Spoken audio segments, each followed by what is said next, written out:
So the first thing you'll find is I'm very informal, so I'll walk around the room and touch people and talk to people, not touch in a bad way, touch in a positive way, touch people as I go through the presentation. Some key learnings that I've gotten so far just coming to the conference. This is my second project conference that I've been to. The first thing I've learned is that you shouldn't be after lunch. Okay, so he mentioned that earlier, so we want to make sure that people don't kind of fall asleep and start to close their eyes and be a little tired. The second thing I've learned is that if you want a big audience, you've got to be from Gartner. Because there was standing room only in the Gartner room, and presentation was absolutely fabulous. I'm actually going to use that. I think we're doing objective setting for my office next week, and I think I'll use that as an intro because it was definitely a very strong and positive message, so we'll use that. And then last but not least, I've learned that if you have on one of those green shirts, you do excellent presentations. I think it gives you like some kind of energy or something, like the Incredible Hulk. So throughout the presentation, if I feel like people are either falling asleep or don't want to hear me talking anymore, I'll go over and grab my green shirt. And if I can just get some nods to say that you're still with me, that will be positive. I'll turn it into Incredible Hulk in the room while I go through the presentation. Feel free to ask me questions as we go. I don't want it to be one of those stuffy presentations where I just talk to you and you kind of nod your heads and you walk out and I didn't answer any of the questions that you want to answer. So please feel free as we go through to kind of talk through any questions that you may have, and I'll answer them as we go. If I'll cover them in the future slides, I'll just say we're going to cover that. We'll make sure we cover it when we get to that point. So we have a deal? All right, perfect. How many people have heard of ADCO before? Wow. Oh, just you guys. That doesn't count. Anybody heard of ADCO? All right, so ADCO, I'm stepping in front of the projector here. I want to make sure I don't step over here. All right, so I'll give you an overview on the ADCO Corporation. ADCO basically stands for Agricultural Corporation. We manufacture equipment for farmers, tillers, combines, tractors. I'll go through some of the brands. Some of the brands you may be familiar with when we go through it. Maggie Ferguson. Anybody heard of Maggie Ferguson? Yeah, so brand Challenger. All right, so we'll touch on our brands, and I have to give the plug on the corporation. You know how it goes. I'll tell you about it. Please buy stock. I'll say that 2 or 3 times as I go through as well. I'll talk to you a little bit about why the PPM and why Microsoft. Why did we choose UMT? Why did we choose Microsoft? What was the drive? I'll talk about our implementation approach. What steps did we go through to actually bring that solution in-house? I'll focus a little bit on, in this case, on the cultural aspect of it, because a lot of times, you know, it's easy to say, okay, we're going to bring in a tool, we're going to change our processes, but if the organization is not necessarily ready for that transition, it's definitely a harder role, and it's harder to get financial support to implement the kind of solutions that we know are the great solutions in-house. And then we'll talk about some of the next steps that we're taking and how we're expanding outside of IT. I'm responsible for our IT portfolio, and we're also looking at, we have expanded it into the engineering environment and looking at using the solution as a solution for all of our projects across our whole corporation. So I'll touch on that just a little as we go through. So the shameless plug on ADCO. All right, so ADCO is a $10 billion company. We actually jumped from $8 billion, I think, to $10 billion in 2012 when we acquired GSI, which is our grain solutions organizational group. We have a full range of products. If you think about us, we compete quite a bit with John Deere, CNH. You've heard of those. We are considered kind of the Rolls Royce of the tractor and combine, I'll say, product or bid areas. Most of our products are customized specifically to needs. We have many different configurations as far as each of our products go. We are right now looking at how we can better commonize our platforms across the organization. But the selling, I think, feature, the main feature of our products is that it can be customized. So we have to have a balance between customization versus standardization. All of our brands are leading edge. I'll show you a slide in a minute with all of our brands. Our markets are definitely growing. Our biggest revenue market right now is in Europe, is in EAME, which is our Europe, African, Middle East area. And so most of our products are built out of EAM and out of that area, and we're expanding globally. I like to say when we get into the presentation, I'll talk a bit about globalization versus being international. How many people know the difference between those two, being international and being global? Most people, most people assume if you have presence in all of the regions that you're considered global. I argue that point. Global to me means global process, global tool base, global in the way that you think about strategy and direction. International means I have presence, I have existing. So you may have pockets of existence throughout the entire world, but you may not be operating effectively as one corporation. And so when I look at AGCO, I always play with the word global a bit because I think we're international. I think we have representation everywhere. Where we haven't gotten to yet, I believe, is that we're not completely what I would consider global, common process, common tool set.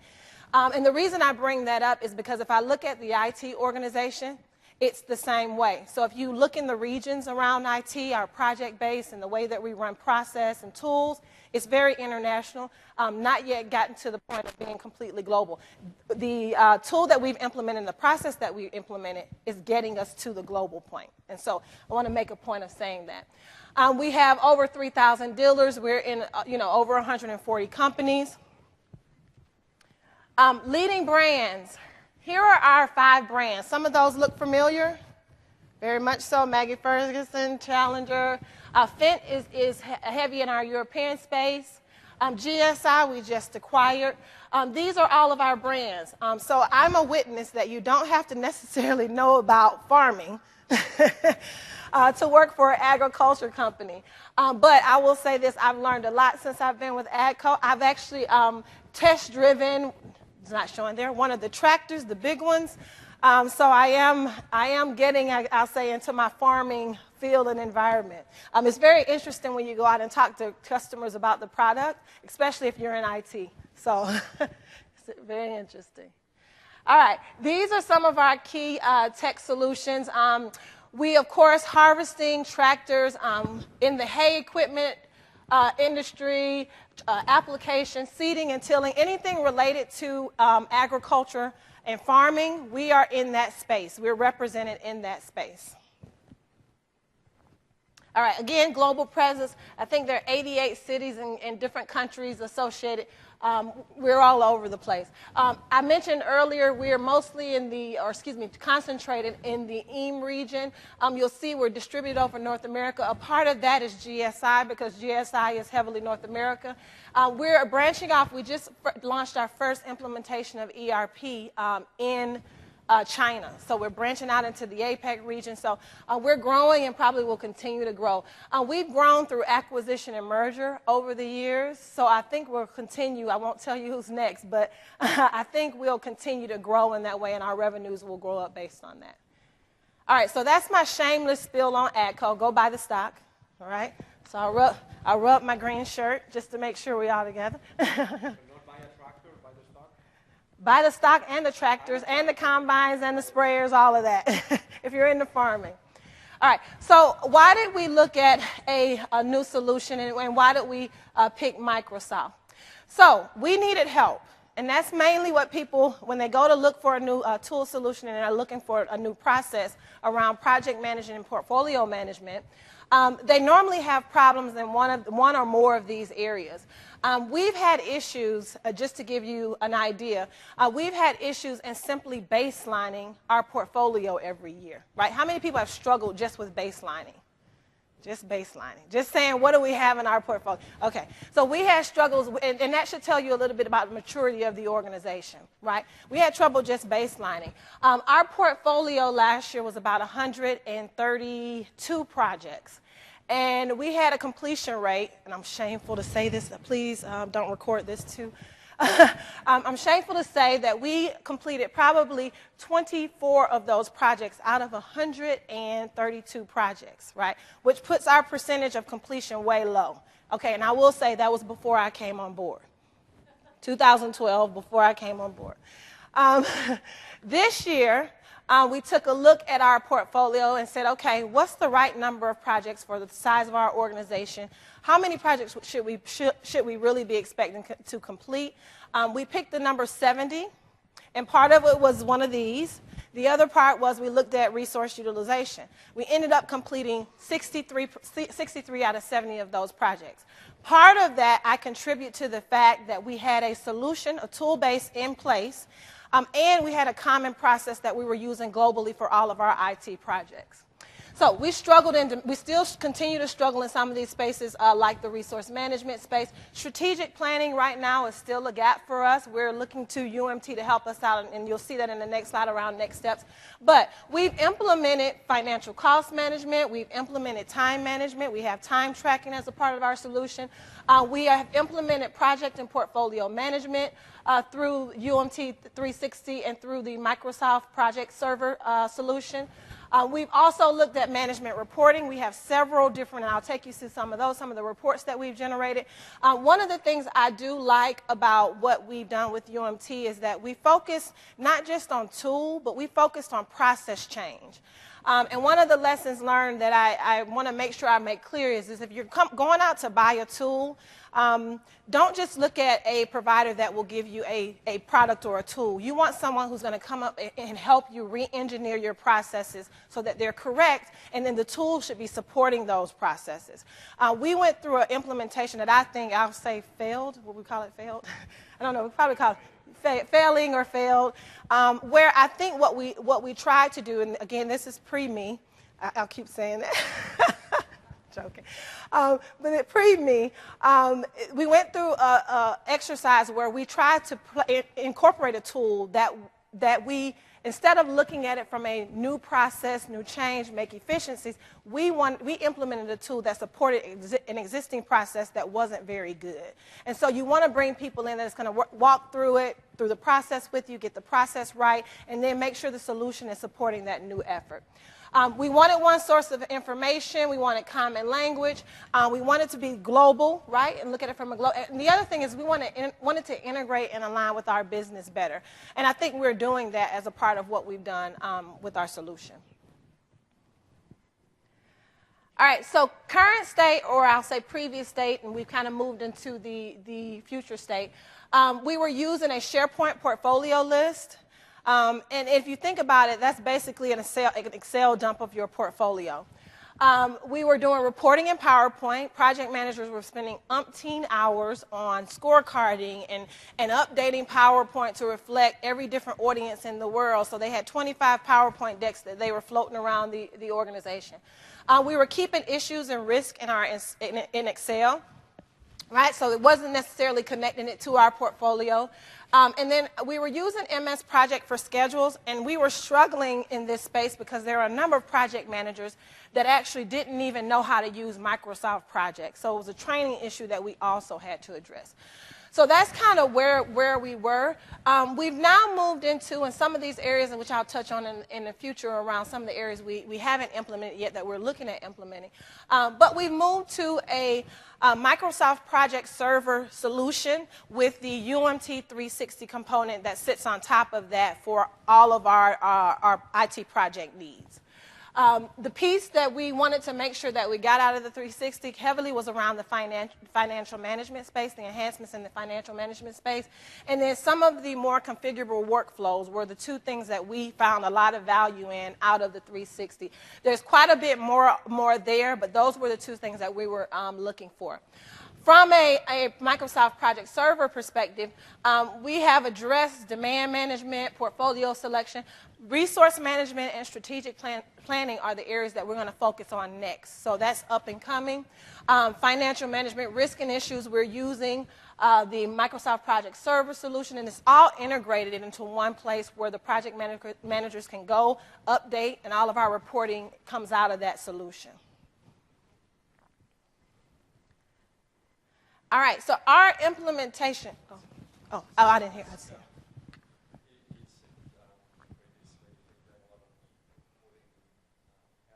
Yes. Oh, yeah. If you want to have a conversation, you got to have a PowerPoint slide, right? Yeah.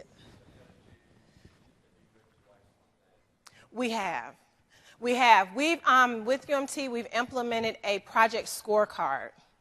And the project scorecard, there's some flexibility that the project manager have depending on the audience that they're presenting to actually modify things on the scorecard. It's a little bit dynamic. So it allows them to add things, take things away, include or not include. And that way, they get to use the same source of data, the central source of data, for any audience that they may have. So they're using that now. The other thing that we do use that scorecard for that actually drove adoption, and I'll talk about that a little bit later, is we use that now for all of our gate reviews. So if you're coming into a gate review, we've gotten the leadership team, accepting and comfortable with just bringing in that scorecard.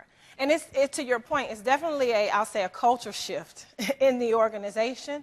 I remember when the first time we used it for our executive steering committee, one of the SVPs said, that doesn't look like our normal format. He kind of stopped because he had to kind of recalibrate and say, okay, I'm looking at something different. So it took a couple of times, but then after they got used to it and started using it, it's now just a part of what we do. It's a part of what people expect. It's just like PowerPoint. It's part of what we do. So it is a cultural shift, but you have to take one step and just start the change. Yeah, start the change. Any other questions? Do I need to rub the green shirt? Nope. All right. All right, so let's talk a little bit about the implementation approach. We mentioned earlier that we had a failed implementation. And again, I think we were trying to develop a tool to support process that wasn't necessarily efficient. And so we needed to kind of relook at that and really determine what are the right processes versus trying to have a tool that supported the current environment. We actually met, not Oscar, Andy. Diane, who works for me, actually met Andy at a project conference just like the one that we're sitting in right now, and she reached out to him and said, we really need some help in our environment. That's how our relationship started. So if you're interested, make sure you stop by the booth and talk to those guys and gals, just to make sure you get an understanding of what the product can provide for you and how they can help you. I think Oscar mentioned earlier, there's a consulting piece and then there's a product piece. What I found very positive about the consulting piece is that process reengineering, right? That allows you to have conversations about what's the right thing to do.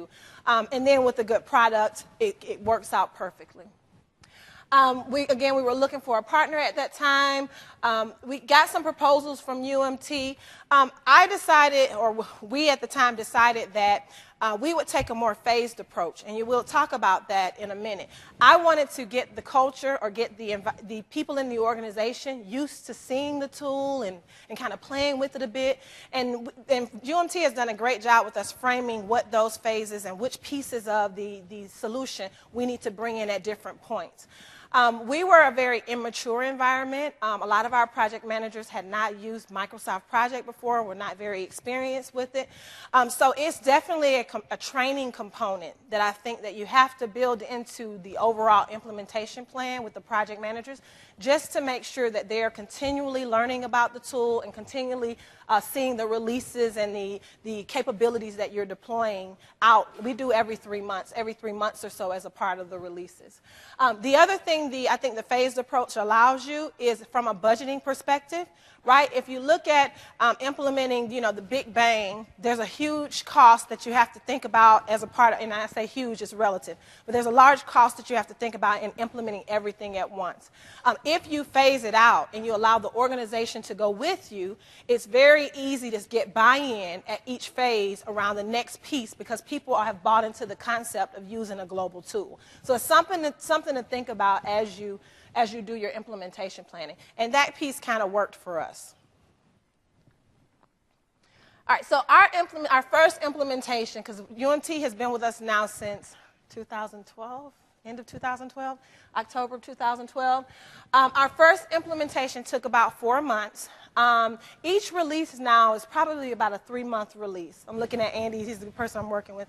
Has been about three months. And so that's from, I want you to do some work, the requirements gathering with the organization, to coding and configuration, to implementation is probably about 3 months for us now on a good release, because we've gotten into the cadence and people are expecting it. We normally have requirement sessions with the organization, and UMT joins those requirement sections. They actually help a great deal in clarifying kind of what's possible, what's not possible as a part of the implementation. And we really try to look at it as truly a partnership, and making sure that they're involved throughout the entire process. We normally have a split of activities. Part of what I've asked Andy to do as a part of our implementations is make sure that we have people within my group that can do some of the basic configuration. So you're not so heavily dependent on UMT at the end of the process. You kind of are building some of that knowledge base in-house, and they can help you focus on moving into the future, kind of what things should we be looking at, more strategic focus versus some of the core implementation pieces. And so they've been very good about balancing that workload within the organization and within UMT. We've tried to stay away from code development, right? Why do you stay away from code development?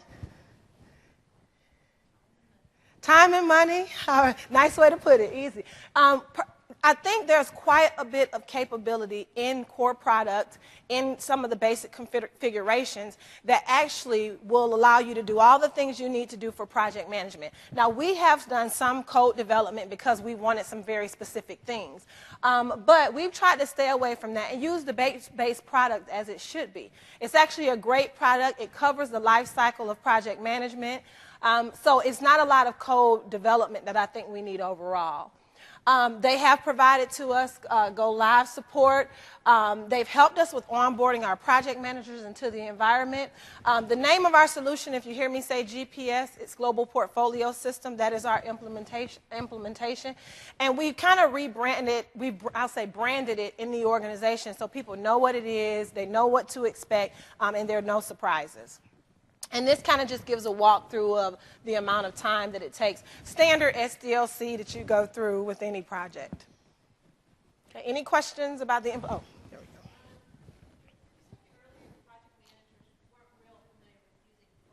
Yep. Were they certified project managers, or were they people you had grown in-house and labeled as project managers and still needed to learn the process of project managing in the formal sense of the word? They were the latter. So we have about 43 project managers. And I know these counts because we just went through exercise. I'll tell you about it in a minute. But we had four certified project managers in our environment in August of last year. These are people that have grown into the positions. They may be part project manager, part developer, part BA, part, you know how that works, the generalist category. What we went through an exercise last year, we got a new CIO that joined us in July. And I will say, I think prior to that, our focus on PM competency development was pretty low, right? They were just the people that ran the projects. The developers were the important people because they were actually doing the code work, or the BAs were the ones working directly with the business. So project management wasn't heavily focused on as a competency. When she came on board, you know, I had my sales presentation ready to go for project management, right? So I talked to her about how we build the competency in the organization around project managers. These are the people that are responsible for making sure we deliver. And so with that, we started at the end of last year a certification process for all project managers. All of our project managers were required to be certified by year end. Now, I know what you'll say. Certification doesn't mean a good project manager. But what it does do is it allows people or makes people feel as if PM is a competency versus it just being something we do in the organization. And so we had a requirement at the end of the year that all of our project managers get certified. We reached about 26 that were certified out of the 40 plus. We have another, I think, 10 that are getting certified in the next 2 months. So now it's become a part of what we believe normal practice should be, right?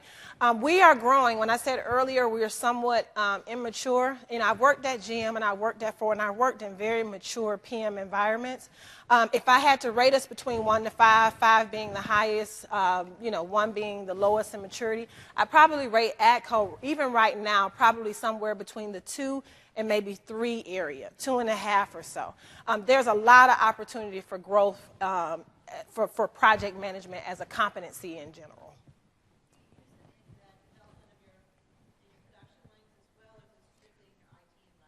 Well, when I'm using that number 2.5, that's across ADCO as a whole. Okay. If I look at IT, I think my group and the work that we're doing is more mature than the project management competency in-house. I actually have to slow down sometimes and say, hold on a minute, I don't know if we're ready to do that. How do I deploy that, or how do I make this easier to understand and things like that. So, and that's because I've been in organizations where I think the environment is just more mature, right? So it's a growth process, right? When we get to the lessons learned, I'll talk about, we want to do some, amazing, magical things, but the organization has to be ready to accept those things, and the people who are doing the work have to be ready to accept it. Does that answer your question? Oh, okay. Any other questions? Do I need to rub the green shirt? Okay. Stay away from the green shirt right now. All right. So this is a view into our GPS system. The first top left gives you the project detail page and the PDPs that we use for each of our projects. If you take a look on the left-hand side, it includes the schedule, it includes budgeting, it includes all the information around strategy. For every single project, they are required to enter a PDP or a project detail page. We also have PDPs around project health, so that gets us to some of you'll see the red, green, yellow. I hate to use red. We need to go to like pink or an orange, to change the culture around red, green, yellow. But it kind of gives you the overall health of the project. We defined with UMT what we thought our core criteria would be, and what our health indicators would be as a part of overall process. And then on the bottom right, you'll see this is our workflow. We use stage gates like most companies do. And at each point in the SDLC process is that there's a gate or a checkpoint that we use to validate documents and validate where the project is. I got to stay away from documents out of the Gardner discussion. She said, don't check documents. We got to look at value. I remember that. But we do have a validation process around, whether they're in the right place within the project. At each gate, there is a meeting or I'll say a virtual meeting that we have. We just deploy virtual gate reviews in our system at the end of the year. So we do use the standard workflow that you will see in any of most companies are using now in the SDLC process. Financial data. So one of the things that we absolutely had to have as a part of our tool implementation was a way to get down to the detail around our financial costs and how they roll up to projects. So we've incorporated, there's quite a bit of reporting around finances. Andy worked with Timo, who's our financial controller for IT, to get to the appropriate level of financial views within the tool to make sure that we were using the forecasting, the actuals. We have what we call an investment budget. And investment versus project budget. Investment is how much you get at the beginning of the year. Project budget is what you think you're going to spend. So we've incorporated workflow around budget, so people approve at different points. But we've really enhanced our understanding of the project financials in general. Just by implementing it in the system. You'd be surprised, and you probably wouldn't given the maturity of the organization. There are project managers that didn't even know their finances throughout the life of the project. They kind of had an idea because somebody whispered it to them in the bathroom on the way to a meeting. But there wasn't a formal process to recognize this is exactly how much you have, this is exactly how much you're spending. This is what we want to see from a forecast perspective. How do we measure that forecast and against actuals as we move throughout the process? So we've implemented a really, I think, nice, clean, and somewhat simple process around financials for our project managers.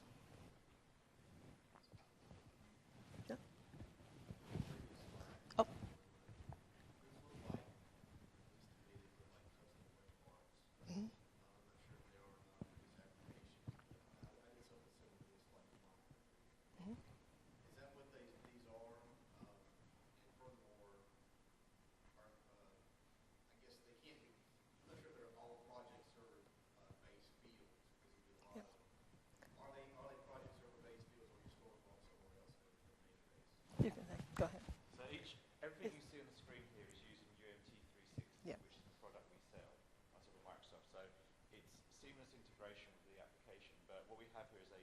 detailed financial structure in the top left-hand corner, starting at total costs, going to CapEx, and then breaking down the CapEx into a variety of categories. Yep. Then we go down to OpEx and break the OpEx activities down. Then we have a series of granularities across the top. AGCO track their finances yearly at one stage of the project, and as they progress with the project, goes to monthly. Yep. So that's how UMT 360 comes into play. That's the add-on to Project Server. Yep. So all the information you see there is UMT 360, the product. In the top right-hand corner, what we have is the snapshot capability. And on a monthly basis, we take a copy of all the project data, the financials, all the custom field information for trending purposes. So we take a copy of that. It's a functionality in UMT 360, so we can say, when was this project was read 1 month, what was it like 2 months ago? So we have that capabilities. Yeah. That's the piece that's one of the reasons we added the 360 onto Project Server. Yep. Okay.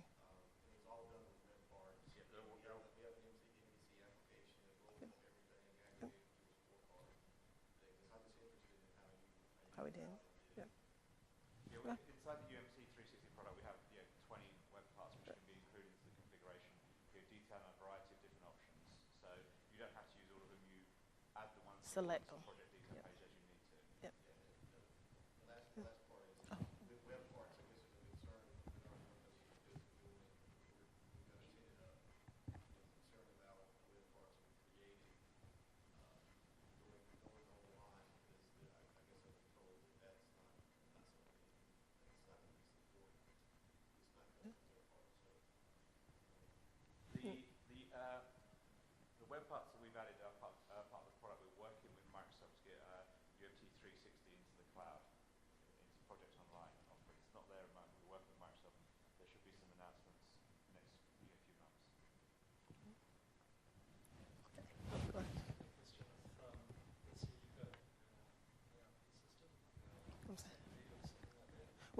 We're in the process of implementing SAP. We have not done it in North America.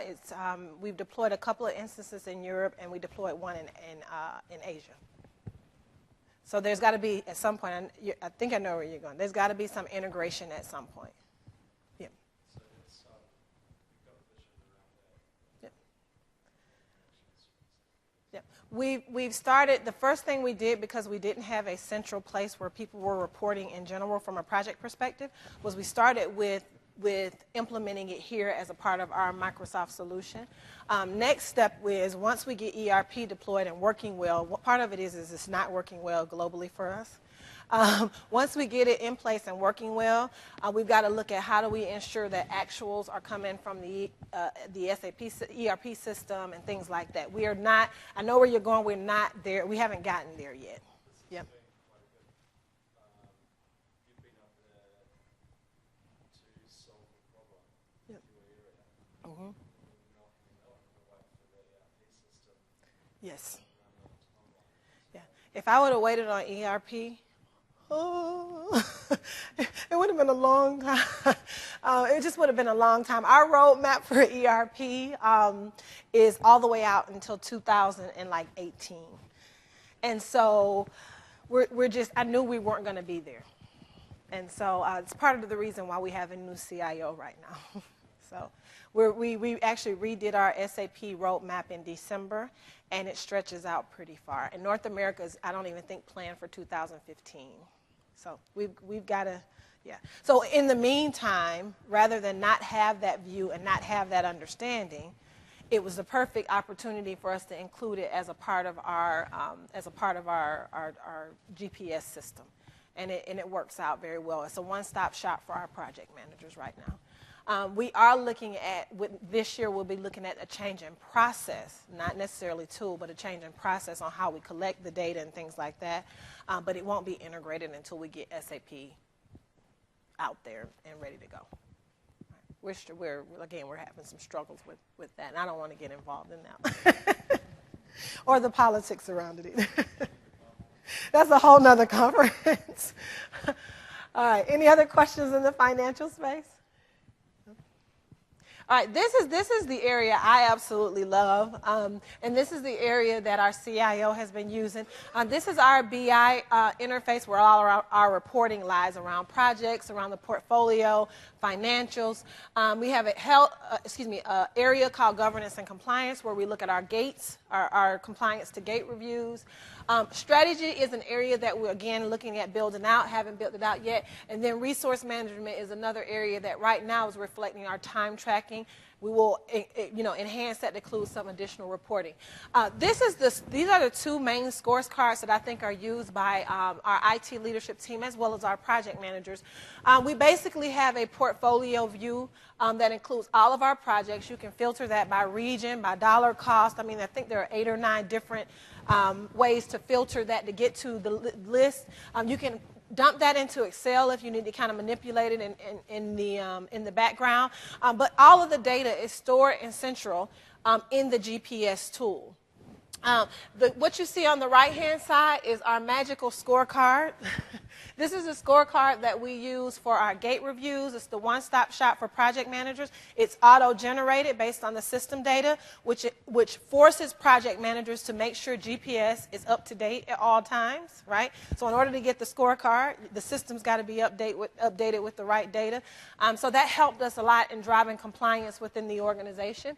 The scorecard, the white titles, the profile, health, and delivery are all hyperlinks into the tool. So if you want to drill down into the level of detail, if you want to know specifically why health indicators are the colors that they are, you can click on that and go directly into the project data, and it'll give you the background on that.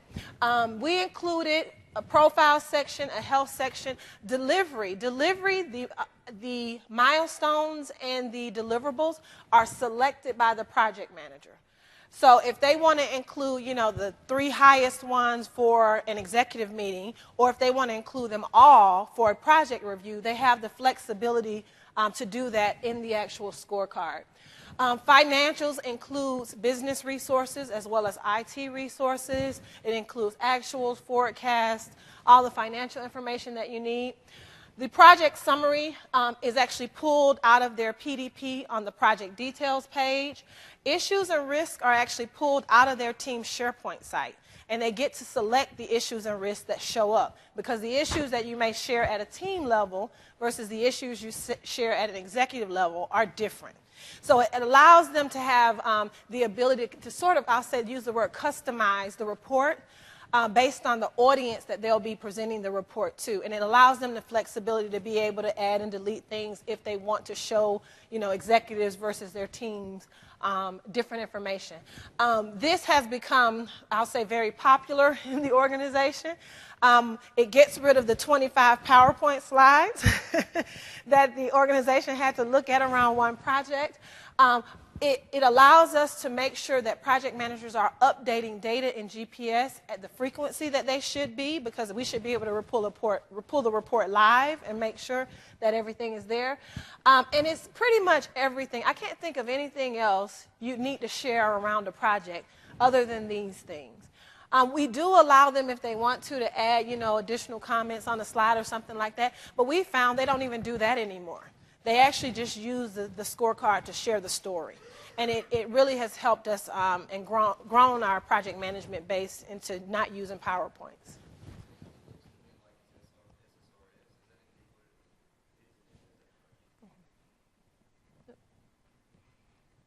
All right. Oh, it's not up here. You're right. Oh, the other thing that's not up here, Andy reminded me, I thought that was current, is we included change request. Was the other thing we included, because we're focusing now more on scope of projects. Hopefully that'll get us to value based on the Gartner. But we included change requests because that was one of the things that came up as a part of discussion in one of the gate reviews. Okay. Any questions? No questions? All right, and this gives a view again of more reporting. This is our, portfolio view. We work with Andy to come up with some criteria around a roll-up health indicator by region. So if your project based is, if there are, 25 reds and 25 yellows and 30 greens, how do you actually calculate that by region view? So we have some standards around that. We've shared that with the organization. They've bought in, and it gives you kind of a view by region. We also have a complete IT roll-up at the top, so my CIO can say, for IT, what is my overall health indicator? We get into, again, the financials, so there's the forecast, the actuals by region. And also, another thing that's of interest and has been of interest is tracking the counts. We use the term, I'll say PMO project, to identify our strategic initiatives. Non-PMO are things that are a little bit smaller in cost and not as complex. They're called our non-PMO. And then we have support efforts. All of our IT projects are in this system. There is no IT project that's not there. If it's not, we always have a mantra, and I probably need to create a banner. If it's not in GPS, it doesn't exist. So unless if you're not working on it, if you're working on it and it's not in GPS, doesn't exist. So this captures our entire portfolio. So when people, send things for approval around financials, we say, oh, is it in GPS? And if it's not there, they have to make sure it's included and we have the right information around it. So it's really become our one-stop shop for our entire portfolio overall. The charts on the bottom, in the BI Center, you can do some pretty cool pie graphs and all the kind of reporting that you would normally do in Excel or PowerPointing can be generated in the actual tool. And you can actually, what's interesting about these, and you can't tell it from PowerPoint, is if you click on one of the colors, it'll expand and blow out into the details behind what that color represents. And so that's great functionality to have when you're trying to do drill down capability to really get to the level of details. CIOs can stay at this level. The regional directors who own delivery can drill down a bit, and project managers can drill down even further. So every click you hit, it drills down to the detailed level of information that you're looking for. All right, so what do we have left to go? I think I mentioned this earlier. The 3 areas that we've really got to focus on, and now I've got to do benefits management first, right, because that's the value from Gartner. But we've got to focus on benefits management. That's an area where I almost believe that you have to get the foundation in place first before you kind of get to benefits management. And I think we've got to do some maturing as an organization in order to get there. Resource management is one area that we're definitely looking at this year. And then strategic planning is an area that I have a passion around in general, around how do we make our portfolio strategic and align it to the business overall. So those are the 3 areas that we're going to probably focus on this year, early into next year. All right, so lessons learned. And so there's a laundry list here, but I can sum up each one of them really simply. I'll use my layman's term so that it'll be memorable. When you're implementing for future, when you're implementing a tool, don't just think about where you are today. Think about where you want to go. Okay?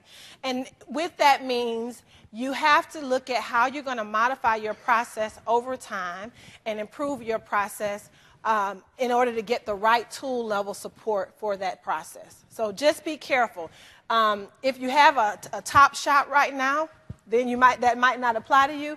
But if you have an opportunity to make improvements, make it as a part of the process versus putting in a solution that just supports you for today. Data gathering. Okay, so this takes time, a lot of time. It takes resources and time to make sure that you have the appropriate baseline and all the information that's required for a project. Period, point blank. There is an effort around that, and you need to estimate that as a part of your overall project.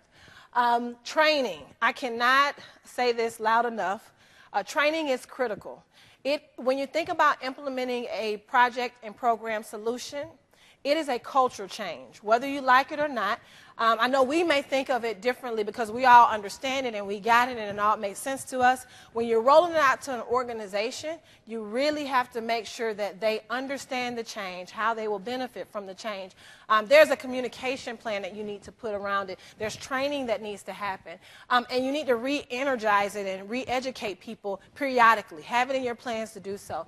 We did training at the end of last year, just GPS training, just basic GPS training. And you'd be surprised, we rolled it out in 2012, you'd be surprised the number of questions we got just on basic functionality, because you have to keep reiterating the functionality in the tool and the use of the tool and how the tool is valuable to them.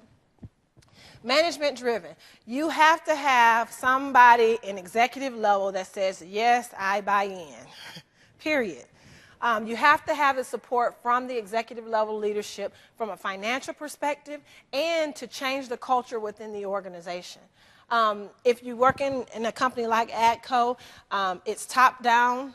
You know, if the C-level person says you got to do it, most people will figure out a way within their work day to do something around it, right? It might not be 100% ideal, but they'll do something around it. So you want to have that C-level executive support.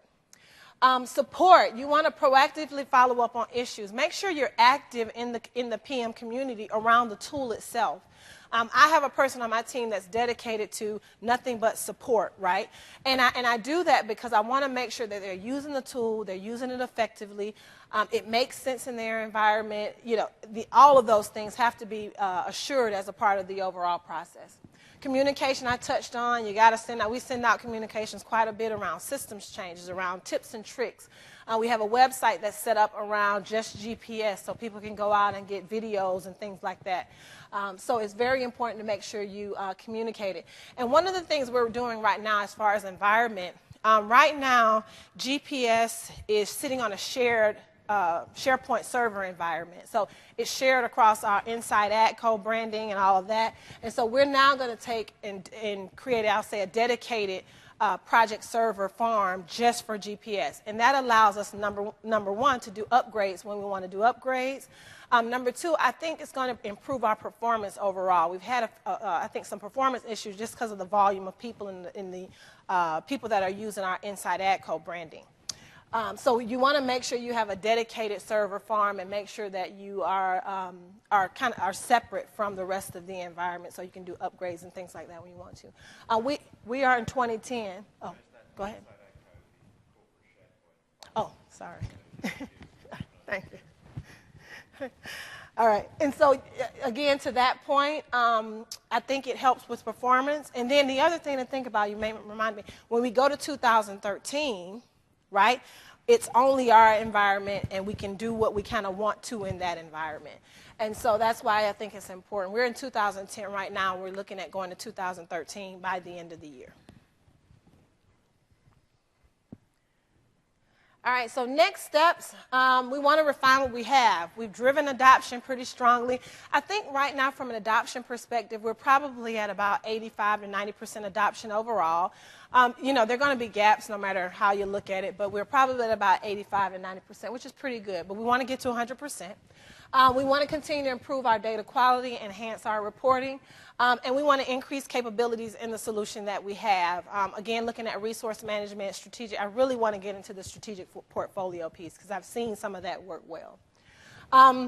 We are exploring new capabilities I've touched on already, and then we're also going to be looking at one thing that I think is valuable that we haven't even touched on yet is the application portfolio management. I think in the, what was the first presentation? ConocoPhillips. Theirs was all about the application portfolio and how you integrate that with projects. I really want us to start to delve into that space once we get stable in the project space. So we went into, I touched on this earlier, non-IT related projects. PCO, our product cost optimization area, outside of IT, another organization in the engineering space, looked at our tool and said, hey, we want to do something like that for the ideas that come into product cost optimization. And so we implemented PCO in August. Of last year, and they are now using a solution similar to GPS. I'll say their projects are not as detailed, but a solution similar to GPS, and they're using that in the engineering space to capture ideas around product cost optimization. We have deemed, I'll say, GPS or Microsoft Project Server with UMT as our solution, and we're now starting to roll it out in different areas. One of the other areas, and I don't know if we have a slide, I think it's the next slide. This next one, thank you. The other area that we're looking at is we also have our corporate project management office, right, around our products. We're looking at how do we implement a solution for them. And so we've had conversations around it. These are some of the issues that they've had, the same kind of issues that we had in IT. The current interface is an old system. It is not very user-friendly. It is actually file-based. Don't shiver too much. And so they're looking at making some replacement. It is a solution that is very expensive to modify. And so, you know, the system changes are very limited. There's dual sign-on required. There's not single sign-on. Again, we use the word unique. I like to use the word bad navigation. I think we said it nicely. And there's dual entry in Excel, and it's just terrible. And so what we really want to do, we've gone through a couple of workshops with one of the guys there, Doug Durant, to actually go through and figure out how can we use a solution that we have in IT for the corporate solution. And we made quite a bit of headway, and I think we're going to end up doing it this year. Because there were some specific things. Now, and I'll tell you, one of the things that I'm pushing back on is they want us to implement a tool to support the current process. And I said, no, absolutely not. Let's make improvements in the process, and then let's make sure that the tool fits the new process. Because if you do that, you end up spending money on customizations and things like that that just aren't worth the money, and things you have to deal with over time. So I'm forcing them to put on a different hat, and so we're going to go through a process where we actually look at what is absolutely needed and required. But I think we'll have this done hopefully this year. All right, and I have to do the shameless plug again. Here are all the websites and all the YouTubes and everything you can use to get to ADCO. Again, it's a $10 billion company, a lot of exciting things going on. You don't have to know farming in order to work there. Another plug, but we have an IT organization that's really growing and really looking at how we do it globally. So it's an exciting place to be right now. I call it a lot of opportunity for improvement. So we have a lot of work to do. All right, so any questions? Just wondering, since you've done a project where together like a roadmap, Yep. you've got these various things that you've sort of talked about today. Have you gone through like a road mapping exercise or Road mapping for our portfolio or for the PMO or? Okay. Yep. what sort of scope? Some people will do it just around maybe the tool set. Yep. Others will do it much wider scope around processes. Yes. So and we were just having this conversation earlier. So my team, when I first joined the PMO group as the project management office director, was 3 people. Okay, and those 3 people were what Gartner taught. I'm so enthused by that Gartner presentation. I might reference that 20 times today. But what Gartner talked about was we were the police, right? We had 3 people that were focused on methodology, tracking, and I'll say beating. And, we had one guy who was focused on tools, and again, it was SharePoint, Excel, a lot of that. What I've convinced my CIO is that if we want to move into the 21st century and we want to do portfolio management right, it's going to take people, and it's going to take tools, and it's going to take processes, and it's going to take all of these different things. She, luckily, is on board with me. And so what I've done is I've hired, just in the last 2 weeks, I've hired 6 people that will be, to your point, process, strategy. We're going to have a QA lead in my group that's a little bit different, or QA governance person in my group. So my roadmap now includes not just the project management piece and how we evolve project management, but how do we look at our total portfolio and determine how we move forward. So I'm in that transition stage where I'm trying to get people to stop thinking about project management as just the tracking and the beating. I'm trying to look at the evolution over time. So I've developed a roadmap that shows, how we get from a small project management office to a portfolio office, and what the evolution looks like over time. I think you have to do that. Otherwise you continue to stay in that policing mode versus looking at growth over time.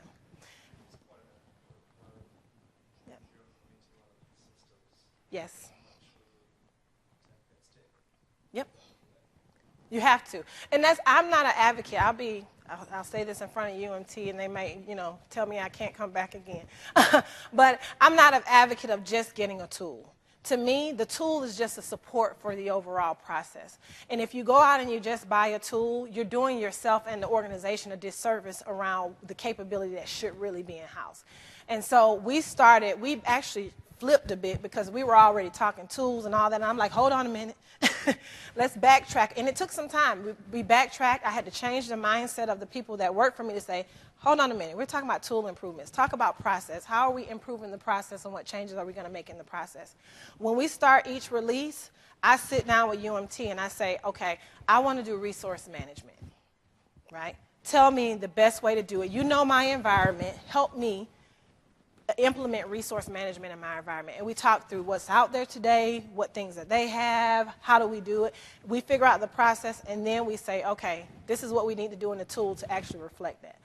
And that's the conversation that, to me, is I'll say just as or more valuable than the tool implementation itself. Does that mean? With that same philosophy, and talked earlier about our discussion about your junior project managers and organizational growth, is your vision to be, I don't know, I can't think of the right word, but the word that comes to mind is kind of a consultant to your other departments and divisions inside of your company, who kind of says, we have a process we put in place to simplify. Not everything's going to be an IT-driven project. Right. We're going to have all sorts of other things in that kind of business, I assume. Right. So, So kind of being out there, being able to place a project manager kind of consultant out with them to assist them in whether it's an HR or it's an ag specific or build project, kind of assist them in that. Is that sort of your vision? yeah, About methodology across the corporation and yes. deploying it where you have this very mature, Yep. supportive, where they're not just a project manager, they're more of a They're an entrepreneurial PM. That's the term I like. That's the term I use for them, right? So right now I think we have, they call themselves project managers, but we have coordinators, we have project managers, we have some people that are doing program management work, and they all call project managers, every single one of them, whether they have 5 projects or whether they have 1. We spent a lot of time last year, and we work with a company, a different company that we do training with. But we spent a lot of time last year focusing on what is the definition of an entrepreneurial PM and what do they look like and why do they add value to the business, and re-educated our project managers around what their real role is.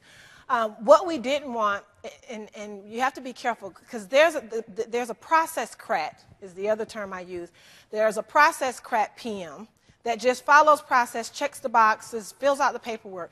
You don't want them to lose sight of the fact that is needed in the organization. But while that's happening, there's this relationship with the business. There's a relationship with the CIO. There's a relationship with the IT leaders that you have to establish, and that's what differentiates a person who's just a process crat versus a person who is an entrepreneurial PM. So that is a mental transformation that project managers internally either have to go through or you have to hire people that have that kind of background and skill set. So to answer your question, yes, I do believe we need to get to a model where we have more entrepreneurial PMs in-house and that they're working with the business as a customer and understanding their needs and understanding their portfolio so that we integrate ourselves in the right way. It takes a lot of time to get to that point, right? Because it's either re-education or hiring and firing. I mean, just to be flat. So there's a process that we have to go through to get there. What my group is going to do as a part of that is provide the tools, the training, the development to develop the people in-house. It's supporting programs like the certification. It's supporting programs or having training companies come in and talk about these things to our project managers. It's putting the right tools and the processes in place globally to be able to do that. So I don't see my group necessarily, I keep hitting this mic, I don't see my group necessarily being the project managers that go out and do it. I see us providing the tools that the project managers need to make that happen. So that's what my group. The other thing, and just a note on that, we are looking at creating a global PMO, a global company-wide PMO. It was approved by the board at the end of last year. And so now we've got to go figure out how do these, like the IT PMO, there's a marketing PMO, how do we integrate into that? I could see that group being the group that does more of the work that you're describing. Yes. I'm trying very hard. Very hard to do that, to get us there.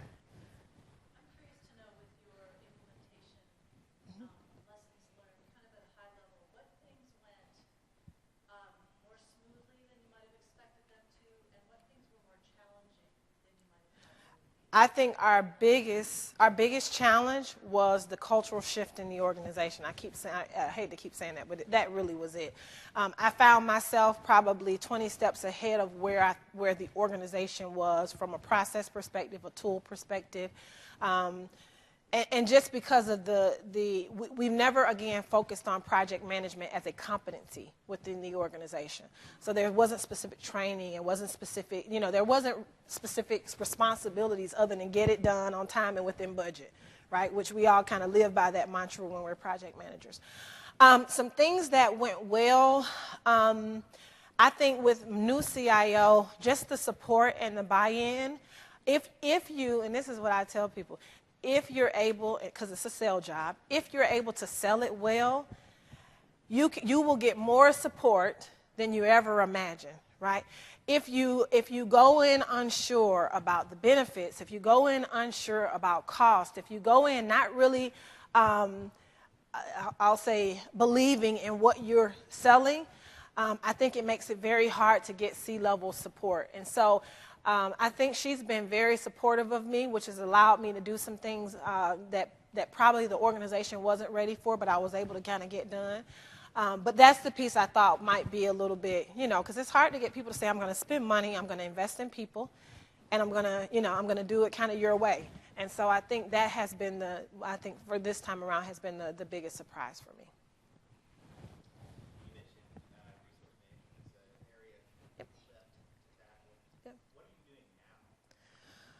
Nothing. You want me to be honest, right? Yeah. Nothing. No. In resource management,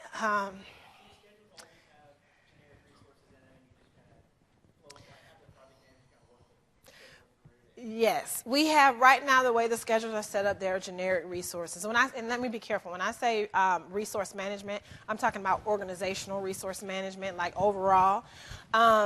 So the schedules right now have generic roles.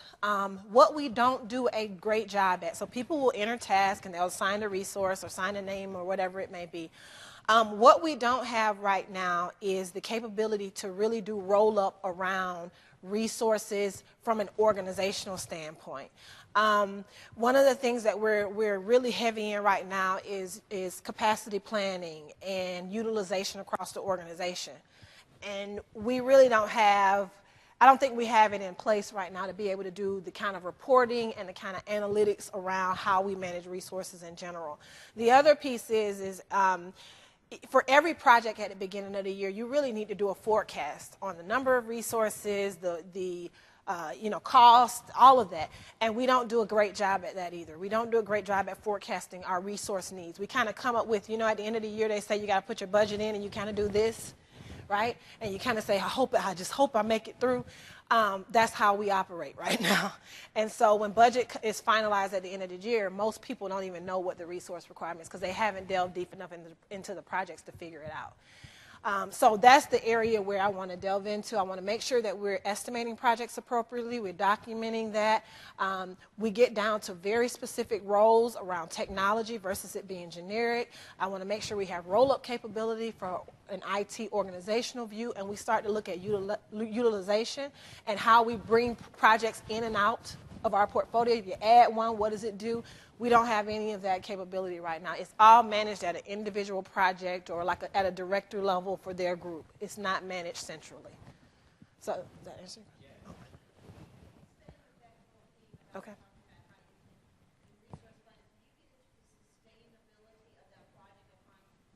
Support.